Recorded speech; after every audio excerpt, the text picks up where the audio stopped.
My name is Grace Bennett. I am 32 years old. At my husband's funeral, my mother-in-law pointed at my 7-year-old daughter and said, "She is not welcome in this house. She carries bad blood." Then she looked at me and said, "Pack your things, you have until morning." I held my daughter close, wiped my tears, and made one phone call. 2 hours later, they were on their knees. Before I tell you what happened, make sure to like and subscribe to the channel and tell me your country in the comments. Now let's begin. The day we buried my husband was the coldest day of that year. Gray sky, still air, the kind of silence that sits on everything and doesn't lift. Thomas had been gone for 4 days. 4 days since the hospital called. 4 days since I sat in a white corridor and understood that the person I had built my entire life around was not coming home. Our daughter, Lily, held my hand at the graveside. 7 years old, dark eyes that kept looking at the coffin and then at me, and then back at the coffin, like she was trying to understand something her mind wasn't big enough to hold yet. "Where is Daddy going?" she had asked me that morning while I was dressing her in black. "Somewhere safe," I had said. "Somewhere he doesn't hurt anymore." She had nodded seriously. "Will we see him again?" I had held her face in my hands. "He will always be with us," I said. Always. I believed that. Standing at that graveside, I believed it completely. What I didn't believe, what I wasn't prepared for, was what came after. Thomas's family had never accepted me. I want to be honest about that from the beginning. From the first dinner 7 years ago, when Thomas brought me to meet his parents, I had felt it. The particular cold of people who have already decided about you. His mother, Eleanor, was polite in the way that very controlled people are polite to things they have decided about. His father, Gerald, was simply absent, physically present but never quite looking at me. His sister, Diane, was the most direct. "Thomas could have chosen anyone," she said to me once, early on, before she had learned to be careful. "He has a type, rescuing things." I had smiled and said nothing. I had been smiling and saying nothing for 7 years. Thomas knew. He knew everything. He had apologized more times than I could count. "They'll come around," he always said. They didn't come around. But Thomas was there, and while he was there, it was bearable. He was the buffer between their coldness and my life, the warmth that made the rest of it survivable. And then he was gone. And there was no buffer, just me and Lily and a house full of people who had never wanted us there. The house after the burial was full.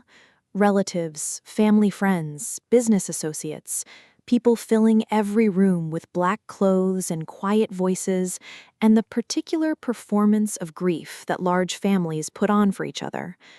I moved through it holding Lily's hand. She was quiet, looking at everything with those serious, dark eyes. Thomas's photo had been placed on a table in the entrance hall, surrounded by flowers. A formal portrait, the kind companies use for websites and annual reports. Lily stopped in front of it, looked at her father's face. Then she reached up. She just wanted to touch it, I could see that. She just wanted to be close to something that was his. Her small fingers touched the frame. It tipped, fell. The glass shattered across the marble floor. The sound silenced the room. Lily stepped back. "I'm sorry," she said immediately, her voice small, frightened. "I'm sorry, I didn't mean—" Eleanor moved so fast I didn't have time to react. The sound of the slap, Lily's face turning, her cry, that specific cry of shock and pain and complete confusion. I was across the room before I knew I had moved. I pulled Lily into my arms. She was shaking. "It's okay," I said, my voice not okay at all. "It's okay, I have you." I looked up at Eleanor. Her face was completely composed, like she had done something reasonable. "She is clumsy," Eleanor said, like her mother. She is 7 years old, I said, my voice very quiet. She doesn't belong here, Eleanor said. Neither do you. Diane stepped forward. My brother is gone, she said. There's no reason for you to be in this house. Gerald, who had said almost nothing to me in 7 years, looked at me with an expression I had never seen before. Not anger, something colder. You brought nothing to this family, he said. You came with nothing. You leave with nothing. The room was very quiet, people watching, some with sympathy in their eyes, most with the careful neutrality of people who don't want to choose sides. I looked at Lily in my arms, her cheek still red, her eyes still wet, looking at me with complete trust, like whatever I decided next was going to be the right thing, because I was her mother, and mothers know what to do. I took a slow breath. Are you finished? I said. Eleanor blinked. Pack your things, she said. You have until morning. I looked at her for a long moment. Then I reached into my bag, took out my phone, dialed. The room watched me. Hello, I said when the call connected. I need you to come. It's time. I ended the call, looked up at Eleanor. 2 hours, I said simply. 2 hours for what? Diane said. I didn't answer. I carried Lily to a chair in the corner, sat with her, held her close, and waited. The room returned to uncomfortable conversation. Eleanor made comments I didn't respond to. Diane said something to a relative that made them glance at me. Gerald sat in Thomas's chair like he was already taking inventory. I held my daughter and I thought about Thomas, about a conversation we had had 14 months ago. Late at night, Lily was asleep. We were sitting on the back porch, and Thomas had been quiet for a long time, and then he said, I need to tell you something. Okay, I said. My family, he said. I love them, but I know them. I waited. If something happens to me, he said, they will try to take everything, the business, the house, everything. Thomas, let me finish, he said. I've already spoken to my lawyer. Everything is being restructured. He looked at me. Lily will be taken care of. You will be taken care of. Whatever they try, it won't work. You don't need to... Grace, he said, I need you to trust me. I had looked at him in the dark. I trust you, I said. He had nodded, and we had sat there until the night got cold. 1 hour and 40 minutes after my phone call, the front door opened. 2 men walked in, both in suits, one carrying a leather briefcase, one carrying a document folder. They didn't look around. They didn't greet anyone. They walked directly to the center of the living room. Who are you? Gerald said sharply. The man with the briefcase looked at him calmly. My name is Richard Cole, he said. I am the legal representative of the late Thomas Bennett. Silence. We are here to execute the terms of Mr. Bennett's will, he said. We have already seen the will, Gerald said immediately. There is nothing. The will you saw, Richard said, was the previous version. Something shifted in Gerald's face. The final will, Richard continued, was completed and notarized 11 months ago. He opened the document folder.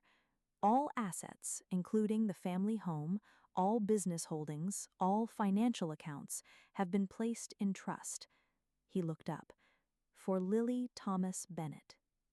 The room did not explode. It went completely silent. The particular silence of people processing something that has rearranged everything they understood. Eleanor's hand went to her throat. Diane looked at the document. Gerald stepped forward. That's impossible, he said. We would have known. Mr. Bennett specifically requested confidentiality, given his concerns about the integrity of the estate. His concerns? Gerald repeated. He documented them, Richard said. He placed another document on the table. In detail. Gerald looked at the document. His face changed. He knew, I said quietly. They all looked at me. I stood up, Lily still holding my hand. He knew about the accounts, the transfers, the money you had been moving out of the business for years. Diane's face went pale.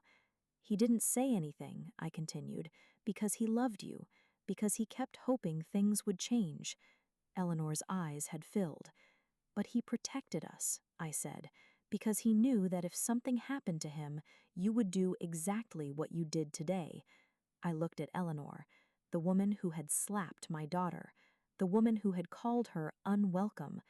You slapped the owner of this house, I said quietly. The room was completely still. Then Eleanor stepped forward. Grace, she said, her voice different now. We were upset. We didn't mean. You called my daughter unwelcome, I said. We were grieving. You called her bad blood, I said. Grace, please. You slapped her, I said, at her father's funeral. Silence. Gerald tried. The business needs to be managed. You don't have the experience. Richard, I said. Richard stepped forward. The trust is managed by a board of directors appointed by Mrs. Bennet. All decisions require her approval. Grace, Diane said, we're family. I looked at her. Thomas was my family, I said.